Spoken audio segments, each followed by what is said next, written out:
নিপা আছে শরীরে, লক্ষণ নেই, এরকম প্রচুর মানুষ কিন্তু আছে। একবার যদি স্নায়ুযন্ত্রে ঢুকে গেল তখন কিন্তু তাকে বাঁচানো মুশকিল হয়ে যায়। নিপার ভয়টা একটাই, কারণ মৃত্যুর হার কিন্তু 40 থেকে 75%। কারণ নিপার কোনো সঠিক চিকিৎসা নেই, আর বাদুর থেকে আসে। আমাদের এখানে ভারতবর্ষে প্রধানত বাদুর বাদুর মূত্রত্যাগ করে লাল গুলো ফেলে, থেকে ভাইরাস থাকে। 1998-তে নিপা প্রথম আবিষ্কৃত হয়, এবং সেটা মালয়েশিয়ায় নিপা নদীর পাশে হয়েছিল বলে নিপা ভাইরাস হিসেবে নামকরণ হয়েছিল। কোভিড অনেক দূর অব্দি যেতে পারে, নিপা খুব ছোট ডিস্টেন্সে যায়। খেজুরের রসের কথা বলছি, রসটা আদপে রসটা তৈরি কিভাবে হচ্ছে, এগুলো খাওয়া যাবে না কেন? ঠিক মতো তৈরি করলে খাওয়া যাবে না কেন? শিশুদের আর বড়দের ক্ষেত্রে অনাক্রমতা অর্থাৎ ইমিউনিটিটা কম, তাদের সেখানে বিপজ্জনক হতে পারে। করোনার একাধিক ঢেউ আমরা দেখেছিলাম, তবে এবারে বাংলায় নতুন আতঙ্ক নিপা। ইতিমধ্যে এই নিপার আক্রান্তের সংখ্যা বাংলায় 4 জন বলে জানা যাচ্ছে।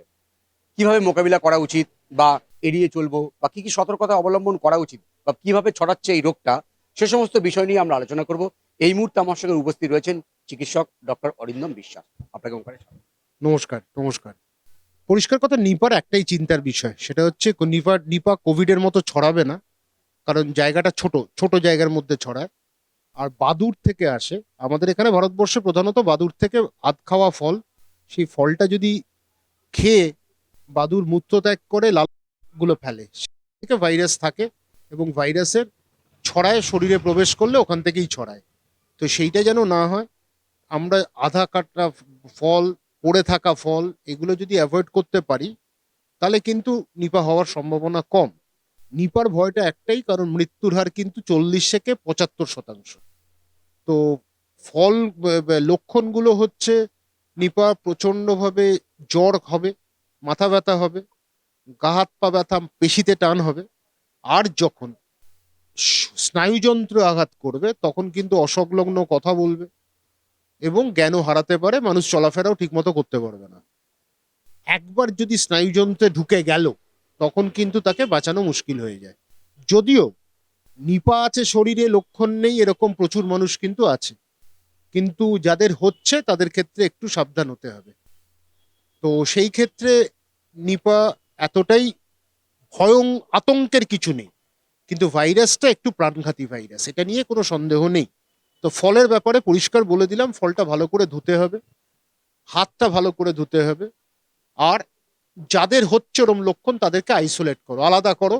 এবং যারা চিকিৎসা কর্মী বা যারা সেবাদান দিচ্ছেন, তারাও কিন্তু মুখে যেন মাস্কটা পরে থাকে। কারণ মানুষ মানুষকে ছড়াতে পারে যখন রেসপিরেটরি ইনফেকশন হয়। নিপা মোটামুটি ব্রেনে আঘাত করতে পারে, আর আমাদের ফুসফুস বা গলায় মানে আক্রান্ত করতে পারে।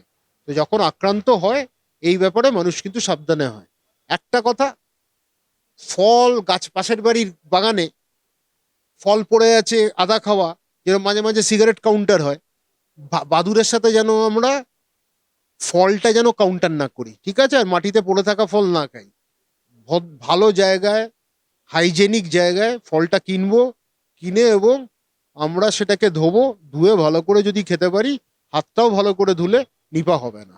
কিন্তু আমরা দেখেছি যে স্টেশন বা বিভিন্ন বাজারে যে কাটা ফল বিক্রি হয়, এগুলো কি অ্যাভয়েড করতে হবে? এখন অ্যাভয়েড করতে হবে, উপায় নেই। নিপা হয়েছে, নিপা আছে, সেটা প্রমাণ হয়ে গেছে। তো এখন অ্যাভয়েড করা ভালো। সামনে কাটো, ধুয়ে নাও সামনে, 4-5 বার ধো, তাহলে হবে না।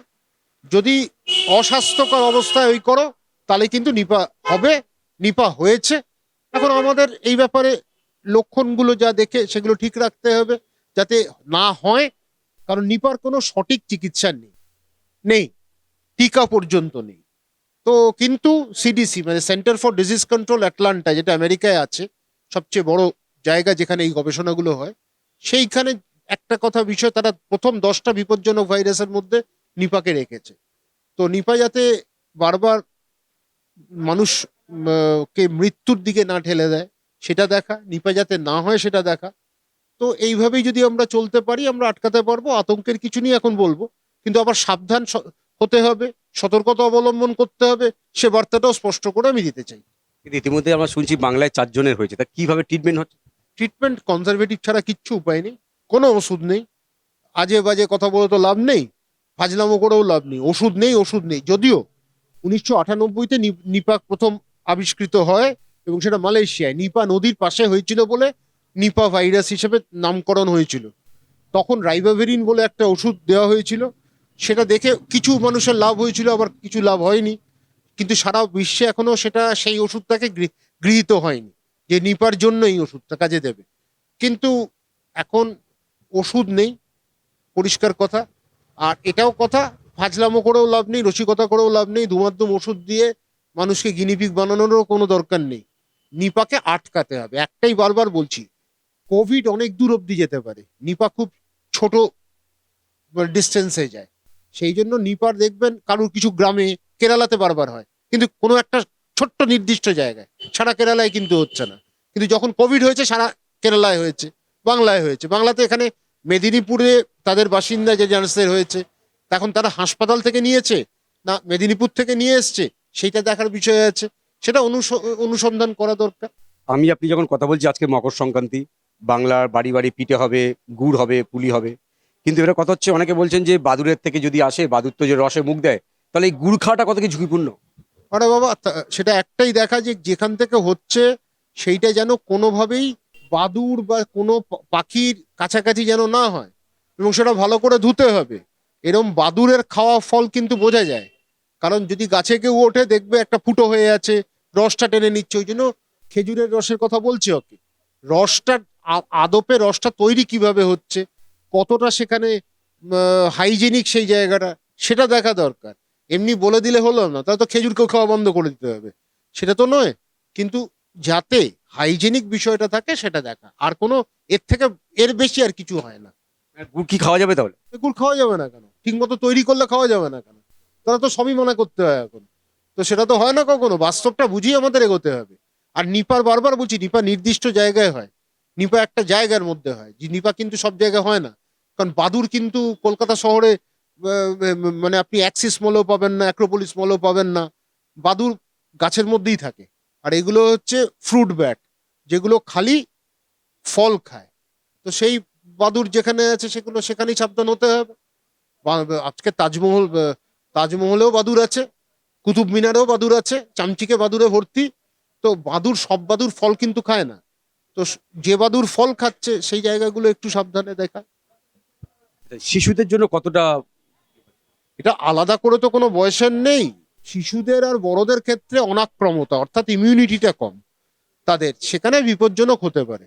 কিন্তু একবার ব্রেনে যদি চলে যায় তখন বাঁচানো কিন্তু মুশকিল হয়ে যায়। যদিও বেঁচে আসছে, এটা নয় যে বাঁচে না কেউ, কিন্তু তখন কিন্তু প্রাণ সংশয়ের একটা মানে একটা কারণ থাকতে পারে, এবং একটা মানে হতে পারে, এই বিষয়টা থাকতে পারে। বিজেপি নেতা বলছে যা পরিস্থিতি, কেন্দ্রের সাথে যোগাযোগ করা উচিত।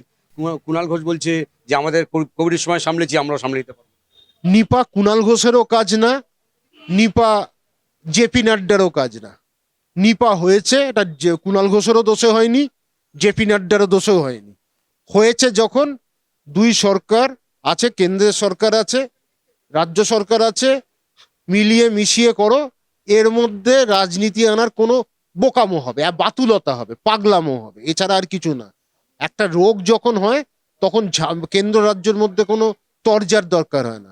একসাথে কাজ করো যাতে এটা না ছড়ায়। কেরালায় বারবার হচ্ছে, বাংলায় কম হয়েছে, বাংলায় হয়েছে, এটা মেনে নিতে হবে। সেখানে কুণাল ঘোষের দোষেও হয়নি, জেপি নাড্ডাও এখান থেকে বাদুরগুলোকে ছেড়ে দেয়নি। তো পরিষ্কার কথা, আমি আবার বলছি, রাজনীতি ছেড়ে রোগটা হয়েছে, রোগটাকে আটকানো কিভাবে যায় সেইটা দেখুক, কুণালবাবু এটা দেখুক, নাড্ডাবাবু এটা দেখুক। তো এটা ছাড়া আর কোনো এই বিষয়ে আমার মনে হয় রাজনীতি আসাই উচিত না। আপনাকে অসংখ্য ধন্যবাদ সময় দেওয়ার জন্য।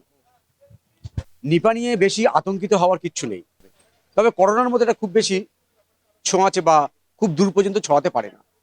ক্যামেরায় রবি দত্তের সঙ্গে বিশ্বজিৎ হালদার, ওঙ্কার বাংলা।